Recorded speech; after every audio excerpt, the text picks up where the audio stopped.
Alam mo ba kung bakit habang mas nagpapaliwanag ka, mas lalo kang hindi nirerespeto? Habang mas pinipilit mong ipaintindi ang sarili mo, mas bumababa ang value mo sa mata ng maling tao. At ang mas masakit, hindi nila kailangan ng explanation mo. Kailangan lang nila ng access sa emosyon mo. Sa psychology, may isang tahimik na kapangyarihan na hindi tinuturo sa school. Isang skill na kayang baguhin ang dynamics ng respeto, attraction at control. At ito ay ang the power of not explaining. Kapag tumigil ka sa pagpapaliwanag, may nangyayaring shift. Biglang ikaw ang nagiging misteryo. Ikaw ang nagiging mahirap basahin at sa mundo ng human behavior. Ang hindi madaling ma-access, mas pinahahalagahan. Ngayon, pag-usapan natin kung bakit ang pagtigil sa pagpapaliwanag ay hindi kahinaan, kundi isang anyo ng psychological power. Bago tayo magsimula, kung gusto mo ng mga ganitong topic tungkol sa human psychology, emotions, at behavior, huwag mong kalimutang mag-subscribe dito sa ating channel para lagi kang updated sa mga bagong kaalamang ibabahagi ko. 1. The power of not explaining. Bakit mas nirerespeto ang tahimik? May isang lalaki sa opisina na laging may kailangang patunayan. Kapag may mali sa project, agad siyang nagpapaliwanag. Kapag may nagtanong sa desisyon niya, nagbibigay siya ng mahabang dahilan. Kapag may hindi sumang-ayon, pinipilit niyang ipaintindi ang side niya. Sa isip niya, ginagawa niya ito para maging malinaw ang lahat, para walang misunderstanding, para maintindihan siya. Pero napansin niya, habang mas humahaba ang paliwanag niya, mas lalo siyang kinokontra, mas lalo siyang tinatanong, mas lalo siyang pinagdududahan. Sa kabilang department, may isa pang lalaki. Kapag may nagtanong kung bakit ganoon ang desisyon niya, simple lang ang sagot. Iyon ang mas epektibo. Tapos na. Walang defensive tone. Walang mahabang justification. Walang emotional energy na ibinibigay. At ang nakakagulat, mas nirerespeto siya. Sa psychology, may tinatawag na perceived authority. Kapag ang isang tao ay hindi nag-o-over-explain, mas nagmumukha siyang sigurado sa sarili niya. Ang taong kampante, hindi kailangang maghabol ng approval.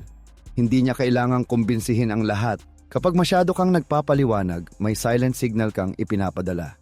Parang sinasabi mo na kailangan mong patunayan ang sarili mo. At sa human behavior, ang taong tila naghahanap ng validation ay mas madaling questionin. Pero kapag tumigil ka sa pagpapaliwanag, nagkakaroon ng psychological shift. Ang ibang tao ang magsisimulang mag-isip. Sila ang magtataka. Sila ang mag-feel ng gaps. At kadalasan ang mga tao ay mas nagbibigay ng mataas na value sa taong hindi madaling ma-access ang emosyon at intensyon. Hindi ibig sabihin nito na hindi ka na dapat magsalita. Ang ibig sabihin nito, hindi mo kailangang ipaglaban ang bawat opinyon laban sa maling tao. Hindi mo kailangang ipaintindi ang sarili mo sa taong sarado na ang isip. May isa pang sitwasyon. Isang babae ang laging nagpapaliwanag sa partner niya. Kapag late siya, may mahabang dahilan. Kapag pagod siya, may mahabang justification.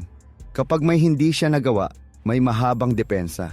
Pero habang ginagawa niya iyon, mas lalo siyang kinokontrol. Mas lalo siyang kino-question. Parang habang mas nag-e-explain siya, mas lalo siyang sinusubok. Hanggang isang araw, tumigil siya.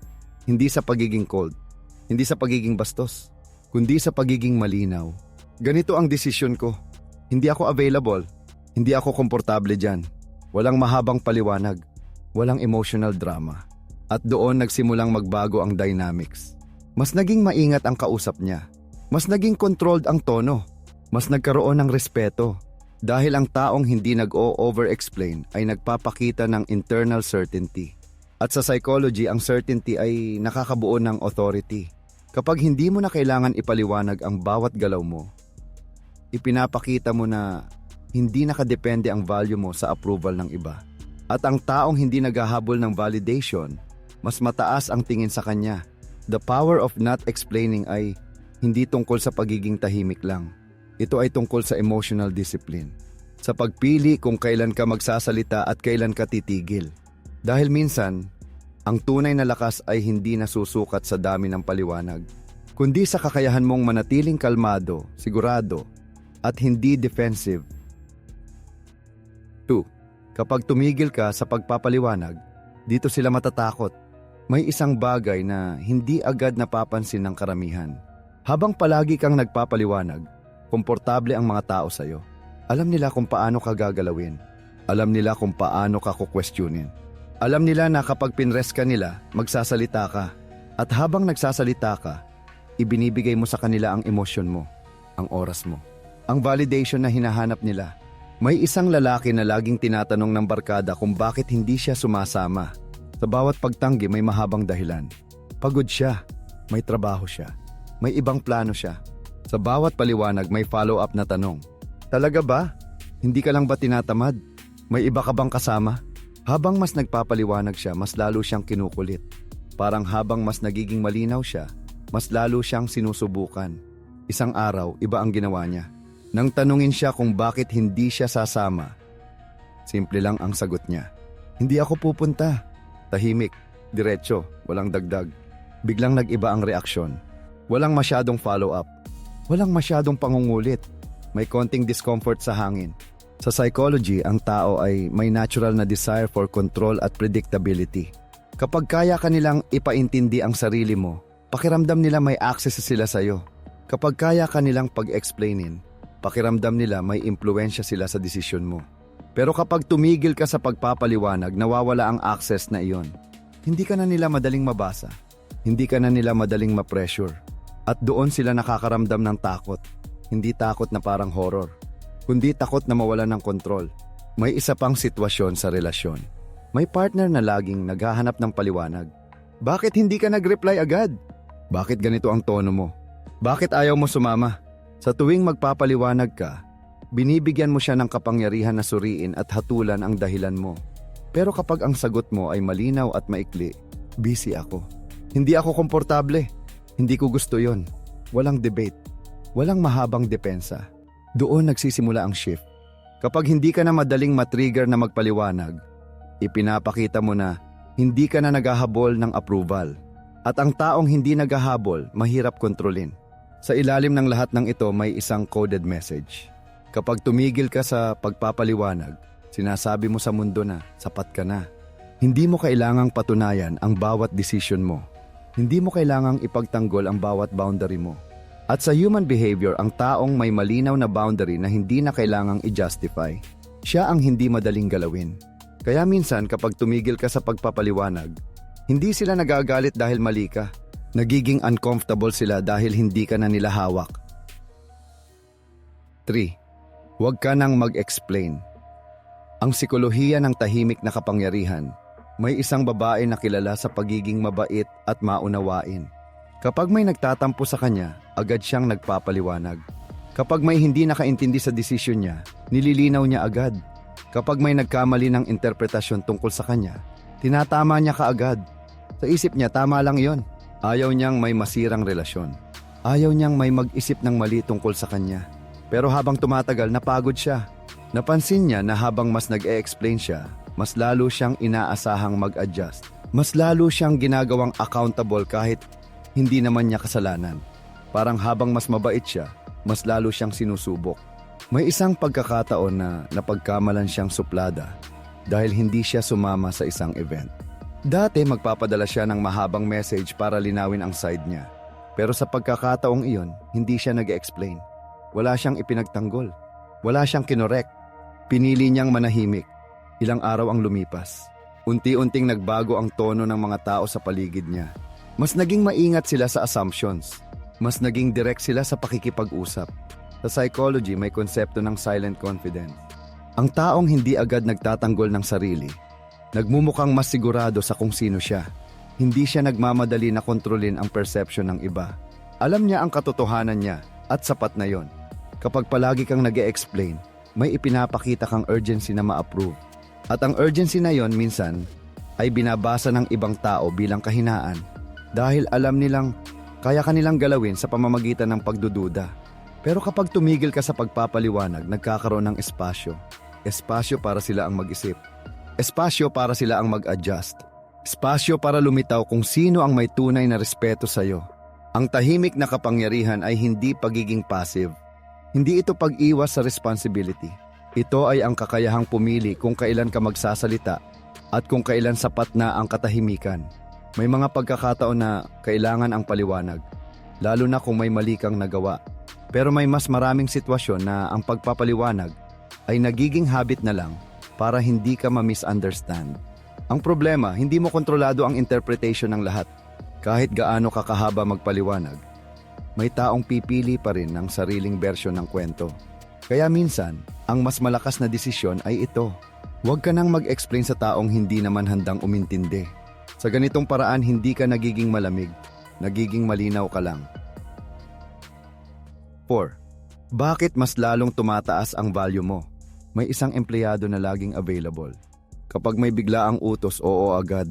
Kapag may gustong ipagawa, hindi tumatanggi. At kapag hindi niya nagawa ang isang bagay, mahaba ang paliwanag niya kung bakit. Sa simula, pinupuri siya. Masipag, responsible, mabait. Pero habang tumatagal, napansin niya na siya na ang laging pinapagawa ng mahihirap na task. Siya ang laging tinatawagan kahit day off. Siya ang laging inaasahan na mag-adjust. Habang mas ipinapakita niya na handa siyang magpaliwanag at mag-adjust, mas lalo siyang nagiging predictable. At sa psychology, ang sobrang predictable at laging available ay madalas hindi pinapahalagahan ng mataas. May isa naman siyang kasamahan, hindi siya pala explain. Kapag may hindi siya kaya, malinaw ang sagot. Kapag may limit siya, sinasabi niya ng diretsyo. Walang mahabang dahilan. Walang defensive tone. Walang paghingi ng pahintulot para sa sariling boundaries. At ang nakakagulat, mas mataas ang tingin sa kanya. Mas maingat ang pakikitungo sa kanya. Mas binibigyan siya ng respeto. Sa human psychology, may prinsipyo ng perceived value. Ang bagay na hindi madaling ma-access ay mas pinahahalagahan. Ang taong hindi agad nagbibigay ng paliwanag sa bawat kilos ay nagmumukhang mas self-assured. Kapag palagi kang nag-e-explain, para mong sinasabing kailangan mong ipagtanggol ang karapatan mong magdesisyon. At kapag palagi mong ipinagtatanggol ang sarili mo, unti-unting bumababa ang perception ng authority mo. Pero kapag malinaw ang desisyon mo at hindi mo ito pinapaligiran ng mahabang justification, nagkakaroon ng psychological tension. Iniisip ng tao, sigurado siya. Alam niya ang ginagawa niya. Hindi niya kailangang kumbinsihin ang iba. Sa relationships, ganito rin ang nangyayari. Kapag ang isang tao ay laging nagpapaliwanag kung bakit siya busy, bakit siya pagod, bakit hindi siya available, unti-unting nagiging normal sa iba na questionin ang oras at choices niya. Pero kapag sinabi mo lang, hindi ako available ngayon, at tumigil ka roon, nagbabago ang dynamics. Hindi ka na nila basta-basta kinokontra. Hindi ka na nila basta-basta tinetest. Ang value mo ay tumataas. Hindi dahil naging tahimik ka lang, kundi dahil ipinakita mong hindi mo kailangang ipaliwanag ang bawat galaw para lang tanggapin ka. May mahalagang linaw dito. Ang hindi pagpapaliwanag ay hindi pagiging bastos o irresponsable. Ito ay ang pagkilala na hindi lahat ay may karapatang hingin ang detalyadong dahilan ng bawat desisyon mo. Kapag alam mo ang worth mo, hindi mo ito isinusumite sa debate sa bawat pagkakataon. Pinoprotektahan mo ito sa pamamagitan ng malinaw at maikling komunikasyon. At sa mundo ng behavior at social dynamics, ang taong hindi desperadong maunawaan ng lahat, ang siyang mas nagiging mahalaga sa paningin ng iba. 5. Ang lihim ng mga taong hindi nagpapaliwanag. May mapapansin ka sa ilang tao na tahimik pero mabigat ang presensya. Hindi sila pala salita. Hindi sila mahilig magpaliwanag ng bawat desisyon. At hindi rin sila madaling ma-pressure na ipagtanggol ang sarili nila. Pero kapag nagsalita sila, pinakikinggan sila. Ano ang lihim nila? May isang negosyante na kilala sa pagiging reserve. Kapag may meeting at may kumokontra sa plano niya, hindi siya agad nagre-react. Hindi siya nakikipag-debate ng mahaba. Simple lang ang sinasabi niya. Ito ang direksyon, ito ang desisyon. Sa una may mga nagtataas ng kilay. May mga nagbubulong. May mga nagtatangkang questionin siya. Pero dahil hindi siya pumapasok sa mahabang paliwanagan, unti-unting humihinto ang ingay. Ang mga tao ang nag-a-adjust. Ang mga tao ang nag-iisip kung bakit siya ganoon ka sigurado. Sa psychology, may tinatawag na emotional containment. Ito ang kakayahan na hindi agad ilabas ang emosyon sa tuwing may pressure. Kapag hindi ka agad nag-e-explain, hindi mo rin agad ibinibigay ang emotional leverage sa kausap mo. Ang lihim ng mga taong hindi nagpapaliwanag ay hindi dahil wala silang dahilan. Kadalasan, mas malinaw pa nga sa kanila ang dahilan nila. Pero alam nila na hindi lahat ay kailangang bigyan ng access sa inner world nila.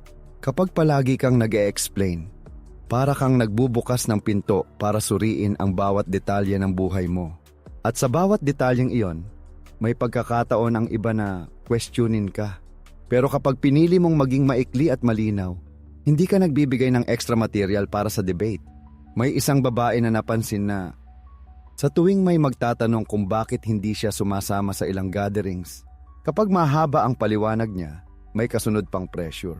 Pero nang magsimula siyang magsabi ng simple at diretsyong hindi, unti-unting nabawasan ang pangungulit. Hindi dahil natakot ang mga tao sa kanya, kundi dahil nakita nila na hindi siya madaling mag-guilt o ma-manipulate. Ang mga taong hindi nagpapaliwanag ay may isang tahimik na paniniwala. Hindi ko kailangang patunayan ang desisyon ko sa lahat. Hindi ko kailangang maging komportable ang iba kapalit ng sarili kong clarity. Sa social dynamics, ang taong hindi naghahabol ng approval ay mas nagmumukhang mataas ang self-worth. At ang perceived self-worth ay direktang nakakaapekto sa kung paano ka itrato ng iba. Kapag alam ng mga tao na kaya kanilang pag-explainin sa pamamagitan ng pagdududa, gagawin nila iyon. Pero kapag alam nilang hindi ka basta-basta gagalaw sa pressure, mas magiging maingat sila.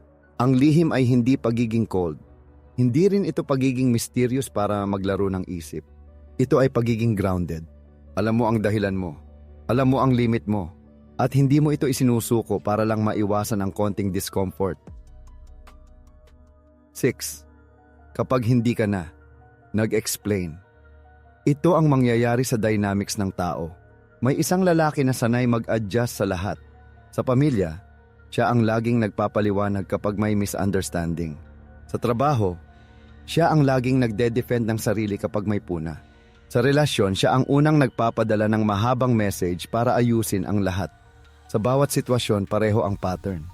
Kapag may tensyon, siya ang nagdadala ng paliwanag. Kapag may duda, siya ang naglilinaw.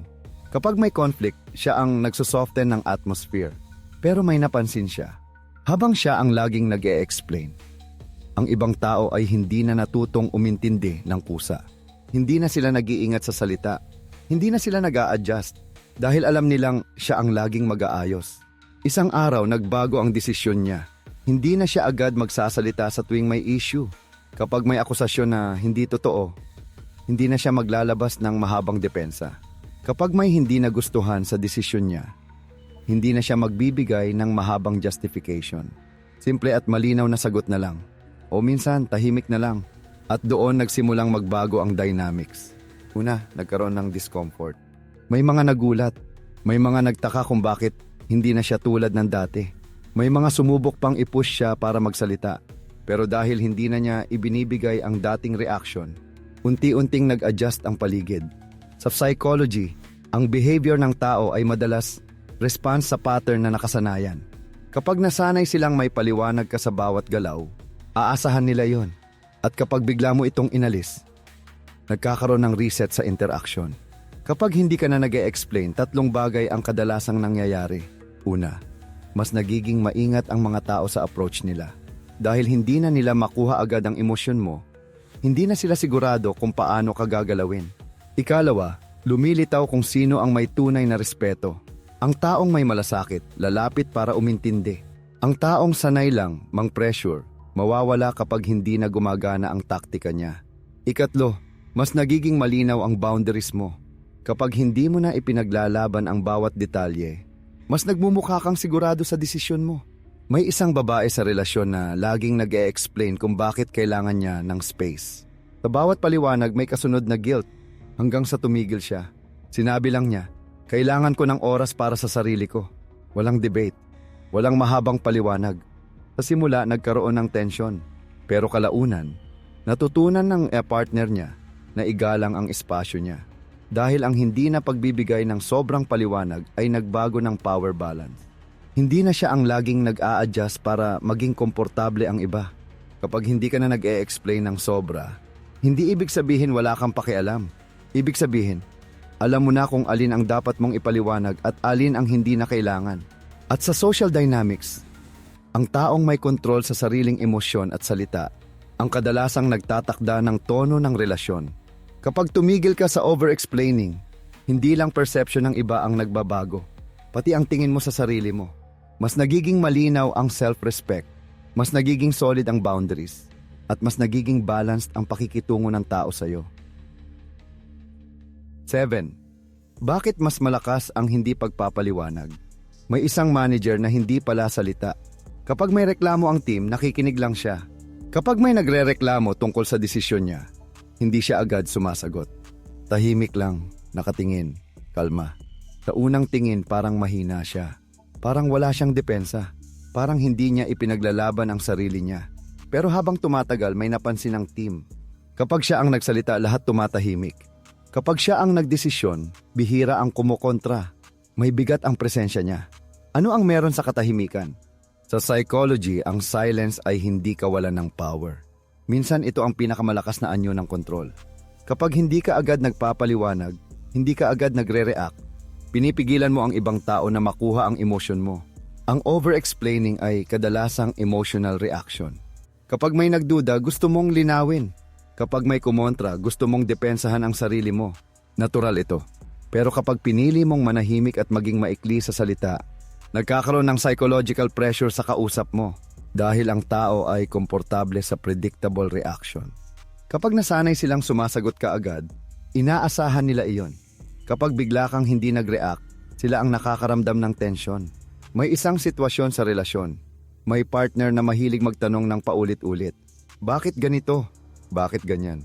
Bakit hindi mo ginawa ito? Dati, bawat tanong may mahabang paliwanag. Hanggang sa napagod ang isa. Isang araw, nang tanungin siya, simple lang ang sagot.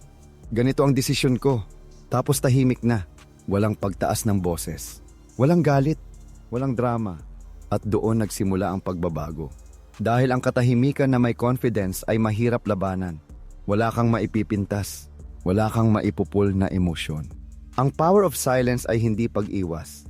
Ito ay pagpili kung kailan ka magsasalita. Ito ay kakayahang hindi magpadala sa pressure na ipaliwanag ang bawat galaw mo. Kapag hindi ka nag-e-explain ng sobra, ipinapakita mong hindi ka natitinag sa opinyon ng lahat. May sariling kang paninindigan at hindi ito nakadepende sa approval. Sa social dynamics, ang taong kalmado at hindi reactive, ang kadalasang may mas mataas na perceived authority. Hindi dahil mas malakas ang boses niya, kundi dahil hindi siya madaling maakontrol sa pamamagitan ng provocation. Ang katahimikan ay naglalagay ng responsibility sa ibang tao. Kung gusto nilang umintindi, sila ang lalapit. Kung gusto nilang magtanong, sila ang mag-e-effort. 8. Ang pagpapaliwanag ay kahinaan? Narito ang katotohanan. Maraming nagsasabi na ang pagpapaliwanag ay tanda ng pagiging mature. Na kapag marunong kang magpaliwanag, marunong kang makipag-communicate. At totoo naman iyon. Pero may isang bahagi ng katotohanan na hindi madalas pag-usapan. May isang lalaki na laging maayos kausap. Kapag may hindi nagustuhan sa kanya, agad siyang nagbibigay ng detalye. Kapag may nagtanong sa intensyon niya, malinaw siyang sumasagot. Kapag may nagduda, handa siyang ipagtanggol ang sarili niya. Sa simula, mukhang healthy ito. Pero napansin niya, may ilang tao na paulit-ulit siyang kino-question. Parang hindi sapat ang isang paliwanag. Parang laging may bagong issue. Doon niya na-realize ang isang bagay. Hindi lahat ng humihingi ng paliwanag ay gustong umintindi. May iba na gustong makakuha ng kontrol. Sa psychology, may tinatawag na power dynamic. Kapag ikaw ang laging nasa posisyon na nagpapaliwanag, ikaw ang nasa posisyon na dinedefend ang sarili. At ang nag-iimbestiga ang tila nasa mas mataas na pwesto. Hindi ibig sabihin na ang pagpapaliwanag ay kahinaan. Pero kapag ito ay sobra at palagi, maaari itong magmukhang paghahanap ng approval. May isang babae sa relasyon na laging nagpapaliwanag kung bakit siya napagod, kung bakit hindi siya makasagot agad, kung bakit kailangan niya ng oras para sa sarili niya. Sa bawat paliwanag may kasunod na paghusga. Parang kailangan niyang patunayan na valid ang nararamdaman niya. Hanggang sa isang araw tumigil siya sa sobrang detalye. Kapag may tanong, simple ang sagot. Pagod ako. Busy ako. Hindi ko gusto yon. Walang mahabang depensa. At doon lumabas ang katotohanan. Ang taong may respeto, tatanggap ng malinaw na sagot. Ang taong sanay mang pressure, mas lalakas ang boses kapag hindi na siya nakakakuha ng emosyon. Ang tunay na kahinaan ay hindi ang pagpapaliwanag.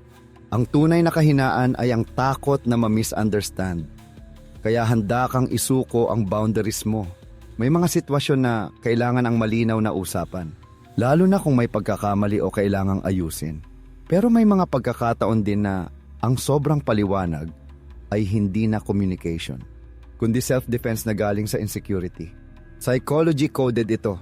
Kapag alam mong tama ang desisyon mo at malinaw ang intensyon mo, hindi mo kailangang ipresenta ito na parang kaso sa korte sa bawat tao. Ang respeto ay hindi nakukuha sa dami ng paliwanag. Nakukuha ito sa consistency ng actions at sa firmness ng boundaries. Kaya ang tanong, kahinaan ba ang pagpapaliwanag? Hindi. Pero kapag ito ay naging habit para lang maiwasan ang rejection o conflict, doon ito nagiging butas sa self-respect mo. 9. Stop explaining yourself. Ang dark psychology ng emotional control. May isang bagay na bihirang aminin ng karamihan. May mga tao na hindi talaga naghahanap ng paliwanag. Naghahanap sila ng reaksyon. Sa tuwing kino-question ka nila, hindi nila gustong maintindihan ka. Gusto nilang makita kung paano ka gagalaw. Gusto nilang sukatin kung gaano ka kadaling ma-pressure. May isang lalaki na laging pinupunan ng kaibigan niya. Bakit ganito ang desisyon mo? Bakit hindi ka sumama? Bakit hindi mo ginawa ito? Sa bawat tanong, may mahabang sagot siya. Pinapaliwanag niya ang side niya ng detalyado. At sa bawat detalye, may bagong butas na hinahanap ang kausap niya. Hanggang sa napansin niya ang pattern. Habang mas nag-e-explain siya, mas lalo siyang sinusubukan. Parang hindi natatapos ang cycle. Sa dark side ng psychology, may konsepto ng emotional leverage. Kapag alam ng isang tao na kaya kanyang pag-explainin sa pamamagitan ng pagdududa, may hawak siyang kontrol. Dahil alam niyang ayaw mong ma-misunderstand. Ang over-explaining ay nagiging entry point. Kapag ipinakita mong takot kang ma-judge, doon papasok ang manipulation. May isang babae sa relasyon na laging tinatanong kung nasaan siya at sino ang kasama niya. Sa bawat tanong, nagbibigay siya ng buong detalye. Anong oras siya umalis? Sino ang kasama? Ano ang ginawa nila? Sa simula, akala niya normal lang iyon. Pero habang tumatagal, napansin niyang hindi ito tungkol sa concern. Ito ay tungkol sa control. Sa tuwing nagbibigay siya ng mahabang paliwanag, lalo siyang nasasanay na mag-report. At ang partner niya ay nasasanay na mag-interrogate. Hanggang sa isang araw, nagbago ang approach niya. Kapag tinanong siya, malinaw at maikli ang sagot. Nasa labas ako. May kasama akong kaibigan. Babalik ako mamaya. Walang sobrang detalye. Walang defensive tone. Doon nagsimulang mabawasan ang emotional grip. Dahil hindi na siya nagbibigay ng sobra-sobrang access. Ang dark psychology ng emotional control ay simple. Kung kaya kanilang gawing defensive, may hawak silang kapangyarihan. Kung kaya kanilang gawing guilty sa bawat desisyon mo, mas lalo kang mahihirapan tumanggi. Kapag tumigil ka sa pagpapaliwanag ng sobra, hindi ibig sabihin nagiging cold ka. Ibig sabihin, inaalis mo ang tool na pwedeng gamitin laban sa'yo. May malinaw na linya dito.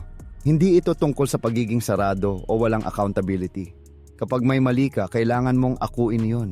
Pero kapag tama ang desisyon mo at malinaw ang boundary mo, hindi mo kailangang ilagay ito sa debate para lang maging katanggap-tanggap.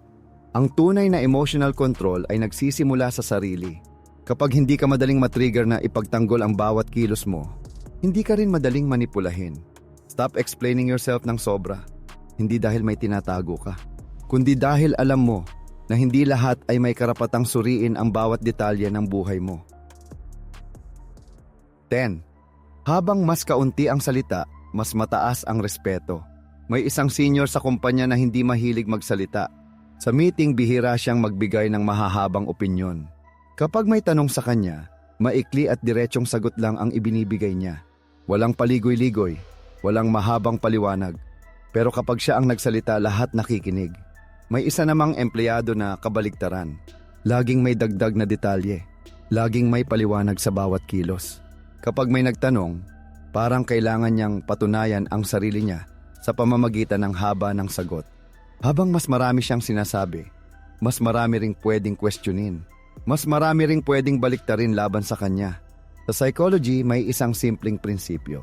Ang kakulangan ng salita ay nagdadagdag ng bigat sa presensya. Kapag hindi mo kailangang magsalita ng marami para marinig, ipinapakita mong kampante ka sa sarili mo. Ang taong sigurado, hindi nagmamadaling ipaliwanag ang bawat detalye. Alam niya ang desisyon niya. Alam niya ang dahilan niya. At hindi niya ito kailangang ipasa sa approval ng lahat. May isang sitwasyon sa pamilya. May isang kapatid na laging nagtatanggol ng sarili kapag may puna. Sa bawat komento may mahabang sagot. Sa bawat issue may mahabang kwento. Habang tumatagal, hindi nababawasan ang puna. Mas lalo pa itong dumarami. Samantalang ang isa, kapag may hindi patas na komento, simple lang ang sagot. Hindi iyon totoo. Tapos tahimik na. Walang sigawan. Walang depensa na parang nasa korte. At dahil doon, mas mabilis natatapos ang usapan. Habang mas kaunti ang salita, mas kaunti ang emosyon na naibibigay. At kapag kaunti ang emosyon, kaunti ang pwedeng manipulahin. Hindi ito tungkol sa pagiging misteryoso para lang magmukhang mataas. Ito ay tungkol sa emotional discipline. Ito ay tungkol sa pagpili ng tamang salita sa tamang oras. Kapag nasanay ang mga tao na hindi ka basta-basta mag-e-explain, mas nagiging maingat sila sa pagtanong. Mas nagiging maingat sila sa pag-atake. Dahil alam nilang hindi sila makakakuha ng drama o sobrang reaction. At sa social dynamics, ang taong hindi reactive, ang kadalasang mas nire-respeto. The power of not explaining ay hindi tahimik na paglayo. Ito ay tahimik na paninindigan. Habang mas kaunti ang salita mo, mas nagiging malinaw ang mensahe. Mas nagiging solid ang boundaries. Mas tumataas ang respeto. Sa huli, ang hindi pagpapaliwanag ay hindi pagiging malamig. Ito ay pagiging malinaw. Hindi mo kailangang ipaglaban ang bawat detalye ng buhay mo para lang igalang ka. Hindi mo kailangang kumbinsihin ang lahat para lang maging valid ang desisyon mo. Kapag tumigil ka sa sobrang pagpapaliwanag, may isang bagay na tahimik na lumalakas, ang self-respect mo. At kapag naramdaman iyon ng ibang tao, nagbabago ang paraan ng pagtrato nila sa'yo. Mas nagiging maingat sila. Mas nagiging kalmado ang usapan. Mas tumataas ang respeto. Dahil sa mundo ng human psychology, ang taong hindi desperadong maunawaan ng lahat, ang kadalasang may pinakamalakas na presensya.